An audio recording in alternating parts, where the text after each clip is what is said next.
اچھا کلیم صاحب ایک فلم اناؤنس ہوئی ہے، ویسے ہی اشتہار آیا کہیں، مجھے انٹرسٹ ہنڈان کہ یہ بروشسکی کی پہلی فلم ہے، تو آپ اس کے ساتھ انوالو بھی رہے، چاہے بعد میں جو بھی مسائل ہوئے، تو یہ کیا جنرلی دکھائی جائے گی ٹی وی پہ یا کہیں؟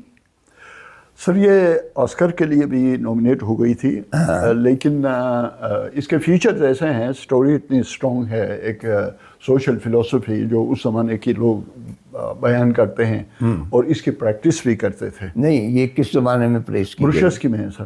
نہیں، زمانہ کون سا اس کا؟ زمانہ بہت پیچھے کا ہے، جب جانوروں کے ساتھ یہ پہاڑی ایک سلسلہ ہمارا، اچھا بیٹ بکریاں، اس طرح سے ہماری زندگی جو ڈیزائن ہوئی تھی، اس ڈیزائن میں ایک بیلیف تھا اس زمانے میں کہ مارخور کو اور فیمیل مارخور کو اس وقت نہیں مارنا جب وہ بچے دیتی۔ بالکل، میرے خیال ابھی وہ ٹرافی ہنٹنگ کے دوران خیال رکھتے تھا، لیکن کسی میری طرح کوئی لالچی ہوتا ہوگا تو اس نے بکری مار دی، اس کا بچہ رہ گیا۔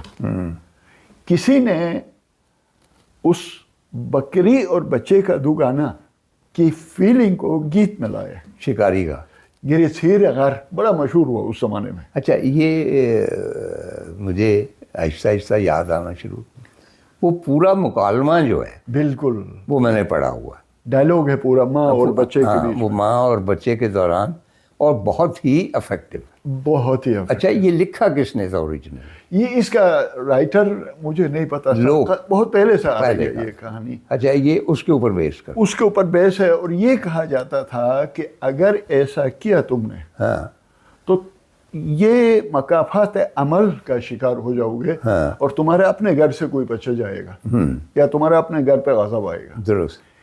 اس کہانی میں یہی بیان کیا گیا ہے کہ شکاری منع کرنے کے باوجود وہ اوپر جا کے شکار کرتا ہے، اس کے دوست بھی منع کر رہے ہیں، ہم سب منع کر رہے ہیں، لیکن وہ بس ضد پہ اترا ہوا کہ میرے گھر میں بچہ ہونے والا ہے تو میں اپنی بیوی کو مارخور کا گوشت کھلاؤں گا۔ ادھر گھر پہ یہ کہانی ہے کہ شادی کے 7 سالوں میں اس کا بچہ نہیں ہوا، تو پہلا بچہ آ رہا ہے اس کے گھر پہ، تو بیوی اور اس کی ماں نیچے گھر میں گاؤں میں بہت خوش ہیں، بچہ ہوا ہے، بیٹا پیدا ہوا۔ اور جب یہاں ہم سین یہ دکھاتے ہیں کہ جب ماں مر گئی تو ظاہر ہے سردی اور برف باری کی وجہ سے بچہ بھی مر گیا، اور بچے کے اوپر پائل آف سنو جو ہے آ کے بیٹھ گیا۔ نیچے گاؤں میں بھی برف باری ہو رہی ہے، اور یوں لے کر بچے کی ماں اس کو یوں لے کر کوئی پانی کے لیے آگے جانا چاہ رہی تھی تو اس کو ٹھوکر لگی اور بچہ اس کے ہاتھ سے گر کے فوت ہو گیا۔ اور چونکہ روشندان سے برف آ رہی ہے تو کوریڈور میں ماں مری ہوئی ہے، روشندان کے نیچے بچہ مرا ہے اور اس پر برف باری ہو رہی ہے۔ بالکل وہی سین جو بکری کے بچے کا، کلائمیکس، یہ ایک کلائمیکس ہے۔ تو یہ ہم نے کوشش کی، اصل میں نے اس زبان میں ڈائلاگ لکھے ہیں، اس فلم کے لیے ڈائلاگ لکھے ہیں، اور چونکہ ہیروئن نان لوکل تھی تو اس کو ٹرین کرنا میرا کام تھا کہ ڈائلاگ کس طرح سے ڈیلیور کریں۔ وہ بڑا مشکل کام ہو، کافی مشکل تھا، لیکن چونکہ چترال کی ہیں ہیروئن، اس نے پک کر لیا۔ چلیے، وہ پک کر لیا۔ میں نے کلاش ڈرامہ لکھا، اور اس میں کلاش لڑکیوں کا لباس پہن کے 2-3 پشاور اور یہاں کی، تو ہم نے وہ جو ان کا تھا رقص اس میں چھوڑ دیا اپنی خواتین کو۔ تو میں شارٹ بات کر رہا ہوں، تو بی بی سی کا ایک نمائندہ تھا، پوری team on the footsteps of Alexander the Great, میں نے دیکھی وہ بنا رہے تھے، تو وہ میرے پاس آ بیٹھا، اس کو معلوم ہوا کہ میں آتھر ہوں اس کا ڈرامے کا، باتیں ہو رہی، تو میں نے اس کو بڑے فخر سے بتایا، میں نے کہا دیکھیں یہ 20-25 لڑکیاں جو رقص کر رہی ہیں نا، اس میں 3 ہماری ایکٹریسز، اور آپ ڈفرینشیٹ نہیں کر سکتے۔ تو اس نے کہا وہ اور وہ، اچھا میں دنگ رہ گیا، میں نے کہا آپ کو کس طرح پتہ چل گیا؟ کہنے لگے جی کہ یہ جو مرضی لباس پہن لے، نہ ان کے چہرے کے تاثرات وہ ہو سکتے ہیں، نہ ان کا اس طرح چہرہ ہو سکتا ہے، بالکل، نہ ان کی لک ہو سکتی ہے۔ جی جی تو اچھا، اب باتیں تو آپ کے ساتھ بہت طویل ہو جائیں گی، لیکن میں یہ چاہتا ہوں کہ آپ بتائیں کہ یہ جو ہنزا میں قدیم موسیقی کی روایت، جی جی جس طرح کو ہیرو مثلاً آپ نے بتایا جی کہ جب جیت کے آتا ہے میدان جنگ میں، تو واپسی پہ اس کے آنر میں کو موسیقی ترتیب دی جاتی، بالکل۔ تو وہ کیا موسیقی ہوتی ہے اس کا؟ روایت یہ ہے سر کہ موسیقی کے جنرز ہمارے پاس بہت ہیں، مثلا اسپورٹس کے لیے، جنگ کے لیے الگ ہے۔ مثلا یودینی ایک ساز ہے، یہ جنگ کے لیے جب جوان جاتے تھے تو بجائی جاتی تھی، اور اس کے بارے میں ہے کہ یودینی جب کوئی موسیقار بجاتا ہے، اگر اس کے ریچول پورے نہ کریں تو موسیقار مر جاتا ہے۔ اچھا، بڑی مشکل سے جب میں فورٹ میں تھا تو ایک این جی او ہاشو فاؤنڈیشن کے ذریعے سے فنڈنگ کر کے وہ تو فوت ہو گئے، بہت بڑے موسیقار تھے ہنزا کے، علی گوہر۔ اچھا، اس سے میں نے گزارش کی کہ آپ کے بعد یہ ڈائی آؤٹ ہو جائے گی یہ موسیقی، اس لیے یہ گزارش ہے۔ تو کہنے لگا مجھے خطرہ ہے، اور واقعی پیلا پیلا پڑ گیا تھا یہ بجاتے ہوئے، تو ایک بکرا ذبح کرنا پڑتا ہے فوراً، تو اس کی جان کے بدلے وہ ہم بلی چڑھاتے ہیں۔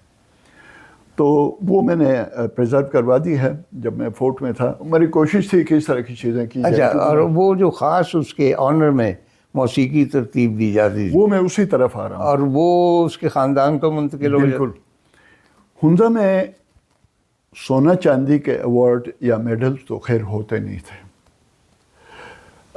یہاں تک کہ میران ہنزا کے پاس بھی خال کسی کے پاس کوئی انگوٹھی ہے تو ہے، ورنہ تو وہ بھی ہماری طرح ہی تھے۔ تو لہٰذا جب جنگ سے فاتحانہ انداز میں، ظاہر جنگ کا کوئی سردار ہوتا تھا، کوئی کمانڈر ہوتا تھا، کوئی ہیرو ہوتا تھا، قبیلے جاتے تھے۔ خواتین نے بھی جنگ کی ہے۔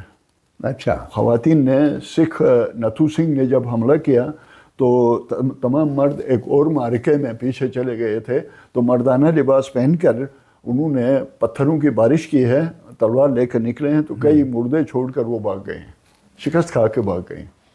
تو لہٰذا یہ جو روایت ہے قدیم زمانے سے ہنزا میں کہ سونا چاندی تھا نہیں، تو جو ہیرو ہوتا تھا میر آف ہنزا کے دربار میں، بہت بڑی تقریب کے بعد اس کے نام ایک ٹیون دے دیا جاتا تھا کہ یہ ٹیون تمہارے نام ہوا، تو بڑا اعزاز سمجھا جاتا۔